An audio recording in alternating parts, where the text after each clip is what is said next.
કર્ક રાશિ ડ અને હ અક્ષર આવી રહ્યા છે।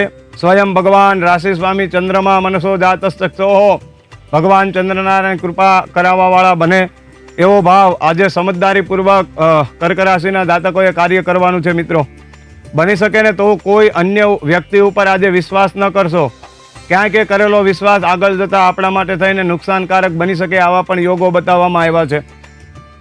તમારી કિંમતી વસ્તુઓ છે, કોઈ એવા કિંમતી દ્રવ્યો છે મિત્રો, આજના દિવસે ખાસ એ કર્ક રાશિના જાતકોએ એ સાવધાની રાખી, સાવચેતી રાખી અને દરેક કાર્ય એ સાચવવા જેવું અને હિતાવહ બતાવવામાં આવેલું છે। મિત્રો માલ મિલકતને લઈ અને તમારે ખરીદી કરવી છે તો આજના દિવસે ચોક્કસ ભગવાન સૂર્યનારાયણ અને ભગવાન રાશિ સ્વામી ચંદ્રમા અધિપતિ આપણા ઉપર કૃપા કરાવવા વાળા બને, જેના કારણે થઈ અને મનની અંદર જે ચાલતો જે સંકલ્પ છે ચોક્કસથી આજના દિવસે કર્ક રાશિના જાતકોએ પરિપૂર્ણ થતો હોય એવા પણ યોગો આજના દિવસે બતાવવામાં આવેલા છે।